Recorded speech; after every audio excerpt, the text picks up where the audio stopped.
Baik, bismillahirrahmanirrahim. Assalamualaikum warahmatullahi wabarakatuh, Pak.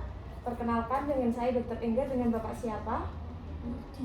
Baik, di sini Bapak, di sini saya akan melakukan pemeriksaan pada mata Bapak. Apakah Bapak bersedia? Baik, di sini saya akan mencuci tangan dan memakai handscoon terlebih dahulu ya, Pak ya. Saya memakai handscoon dan memakai masker karena untuk menghindari sekarang pada zamannya lagi Covid ya, Pak ya. Jadi saya untuk mengharuskan untuk Bapak juga memakai masker, saya juga memakai masker, saya memakai handscoon ya Pak ya. Baik, yang pertama ini saya akan melakukan uji iluminasi ya Pak ya. Yang pertama, saya meletakkan lampu pijar di samping depan kanan Bapak.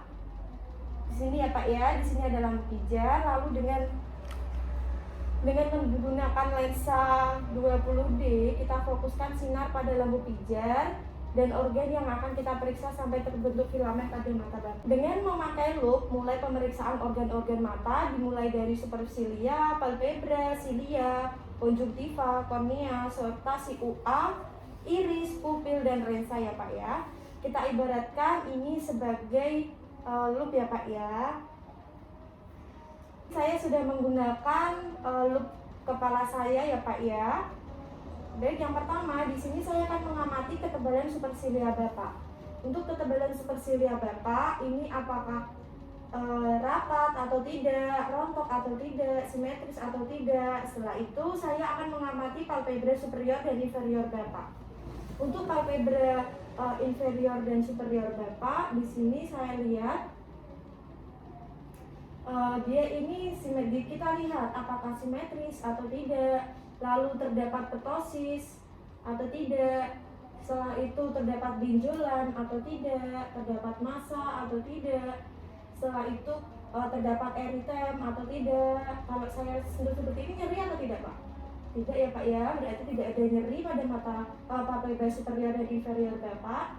Setelah itu tidak terdapat labus-labus juga ya Pak ya. Untuk setelah itu saya akan mengamati silia Bapak. Untuk silia Bapak rapat, kita lihat apakah rapat atau tidak. Setelah itu terdapat kerontokan atau tidak, dan terdapat secret atau tidak. Selanjutnya kita amati untuk konjungtiva palpebra Bapak. Jadi untuk konjungtiva palpebra dan kornik konjungtiva dan konjungtiva bulbi, saat melihat konjungtiva palpebra superior, kelopak atas dibalik dengan menggunakan telunjuk dan ibu jari.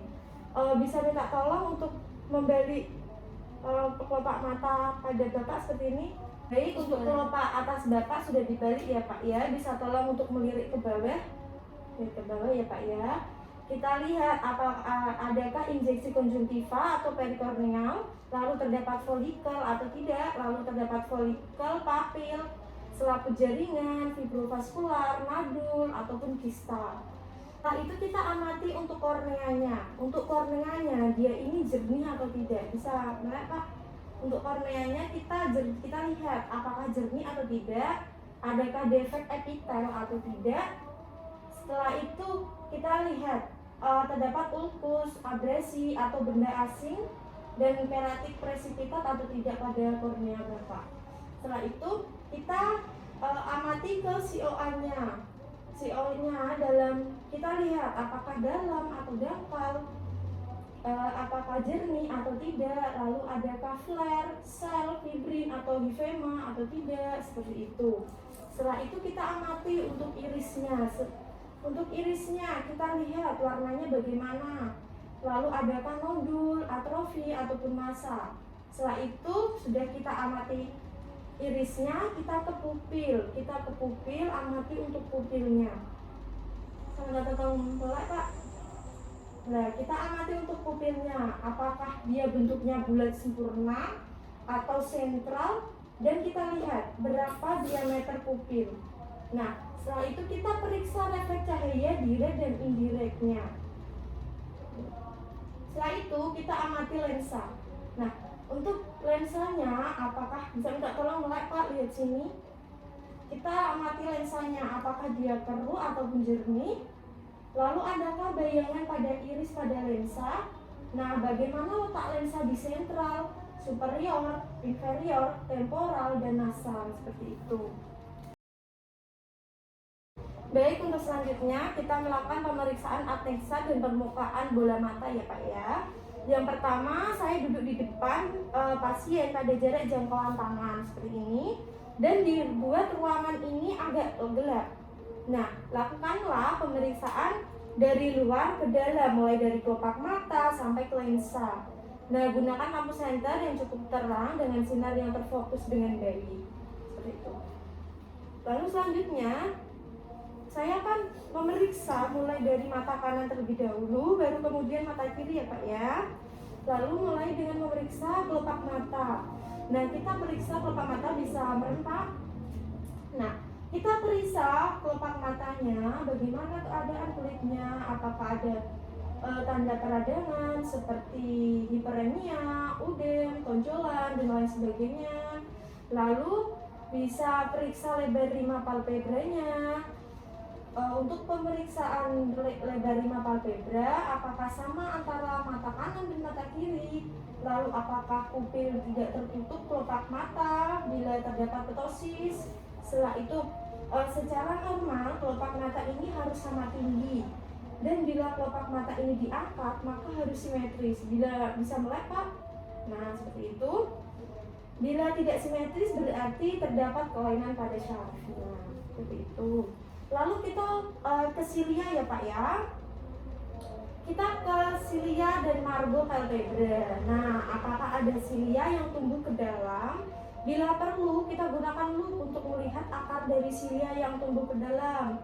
Lalu apakah ada tanda peradangan seperti silia rontok, hiperemia pada margo palpebra, ada krusta di tepi margo, tonjolan pada margo palpebra, dan lain sebagainya. Selanjutnya, periksalah pada konjungtiva bulbi dengan meminta pasien untuk melihat lurus ke depan ya Pak ya. Dan amati apakah konjungtivanya normal warnanya. Kita amati, lalu corakan dari pembuluh darahnya. Adakah jaringan abnormal? Adakah penonjolan atau pembekakan? Kalau perlu, tariklah sedikit kelopak mata ke atas dan ke bawah agar daerah yang diperiksa ini dapat diamati seperti ini. Kasih Pak ya, untuk daerah. Ingat ya Pak ya, pandangannya lurus. Seperti itu. Sambil memegang lampu senter ya Pak ya, kita amati tadi untuk palpebranya, untuk warna, permukaan, terus tonjolan atau kelainan yang lain ada atau tidak, seperti itu ya Pak ya. Lalu setelah itu pemeriksaan konjungtiva palpebra superior dengan meminta melirik ke bawah. Ini yang satu seperti ini. Lalu setelah itu melirik ke atas untuk melihat konjungtiva palpebra inferior. Sudah ya Pak ya. Kemudian kita lihat, amati untuk warnanya, permukaan, seperti itu ya Pak, sama seperti tadi. Untuk pemeriksaan palpebra inferior dan superior sama.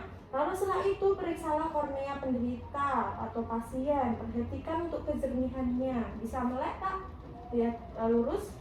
Baik, kita lihat kejernihannya seperti apa, ketebalannya, lalu diameter kornea, lalu bentuknya, lalu kecembungannya seperti apa, lalu adakah jaringan abnormal atau terdapat pembuluh darah, jaringan fibra vaskuler, tumor, dan lain-lain. Nah, apabila ditemukan adanya kelainan, lalu kita tentukan lokasi di mana kelainan tersebut dan kedalamannya seperti apa pada kornea, seperti itu. Lalu selanjutnya kita periksa bilik mata depan dengan mengarahkan sinar lampu senter ini ke samping. Nah ya Pak ya, ke samping seperti ini. Amati kedalamannya, kejernihannya, ada tidaknya efek tindal, pus, dan darah. Lakukan dari kanan dan kiri secara bergantian. Setelah itu kita periksa refleks cahaya pupil secara langsung atau direct maupun tidak langsung atau indirect.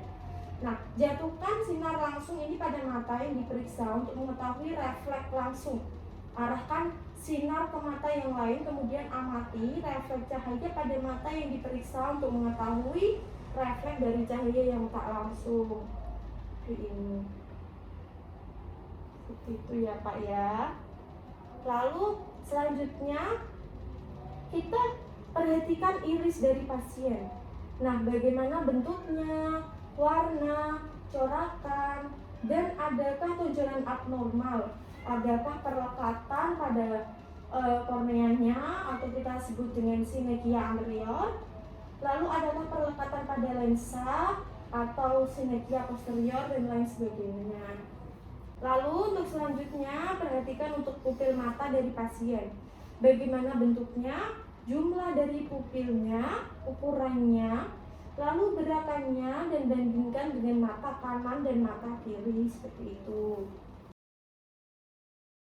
Lalu selanjutnya kita melakukan pemeriksaan permukaan kornea dengan keratoskop Placido ya Pak ya, dengan papan keratoskop Placido. Yang pertama, saya meletakkan lampu di belakang Bapak di sini. Kita letakkan lampu di belakang pasien, lalu kita letakkan papan keratoskop Placido ini di hadapan mata pasien. Lalu selanjutnya kita letakkan papan keratoskop Placido di hadapan ke mata pasien yang diperiksa dengan jarak itu kurang lebih 10 cm. Nah, gambar konsentris ini berhadapan dengan mata pasien. Sini ya Pak ya. Lalu pemeriksa ini mengintip di lubang tengah papan keratoskop Placido. Nah, perhatikan bayangan konsentris pada permukaan kornea pasien. Seperti itu. Lalu selanjutnya untuk interpretasinya, bila bayangan pada kornea dia ini terlihat konsentris dan tidak terputus-putus atau kontinu, berarti tidak ada kelainan kelengkungan pada kornea atau normal. Sebaliknya, bila bayangan konsentris terlihat padat di tengah, berarti terdapat kelainan yang disebut keratokonus seperti itu. Lalu bila bayangan lingkaran ini tampak lonjong, setelah itu dia terlihat kayak lonjong, berarti ada astigma dan lain-lain seperti itu ya Pak ya, dan ada kelainan yang lainnya juga. Baik, untuk selanjutnya saya akan melakukan tes bayangan iris pada mata Bapak ya Pak. Jadi untuk lampu senter ini difokuskan pada pupil dengan membuat sudut 45 derajat pada permukaan iris. Seperti ini ya Pak, 45 derajat. Lalu setelah itu perhatikan bayangan iris yang jatuh pada lensa yang keruh dengan menggunakan loop. Saya memakai loop terlebih dahulu ya Pak ya. Nah, di sini perhatikan bayangan iris yang jatuh pada lensa yang keruh dengan menggunakan loop seperti itu. Untuk interpretasi dari bayangan iris sendiri, yang pertama itu bila bayangan iris ini terlihat besar dan letaknya jauh dari tepi pupil, berarti lensanya ini belum keruh seluruhnya atau katarak imatur. Nah, keadaan ini disebut shadow testnya mengalami positif ya Pak ya. Lalu bila bayangan iris terlihat kecil dan dekat dari tepi pupil, berarti lensa sudah keruh seluruhnya atau katarak matur. Berarti keadaan ini yang seperti ini disebut shadow test mengalami negatif atau tidak ada shadow test seperti itu.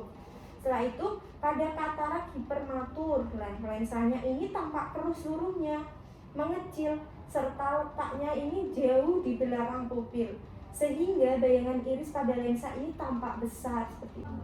Pada lensa tampak besar, di keadaan ini disebut pseudo positif seperti itu ya Pak.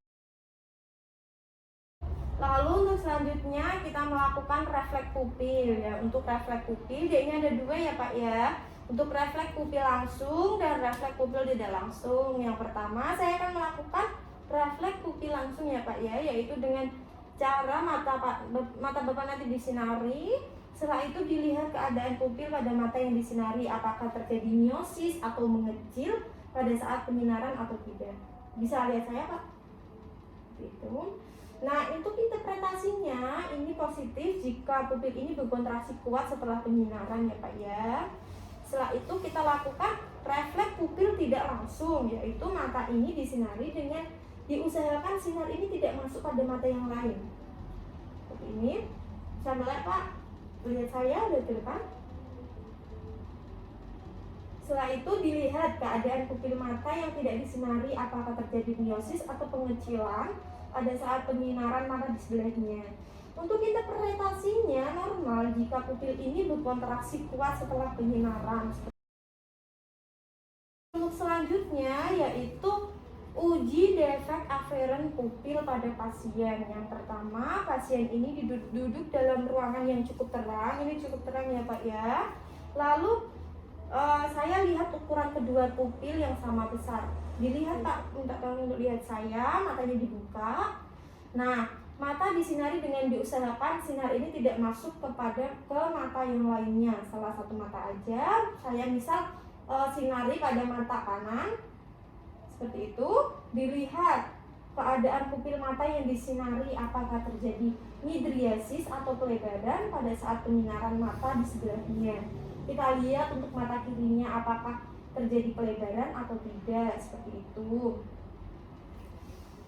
Untuk interpretasi dari defek aferen pupil ini sendiri, yaitu bila pupil ini midriasis setelah penyinaran, berarti ada defek pada refleks aferen pupil, seperti itu ya Pak ya.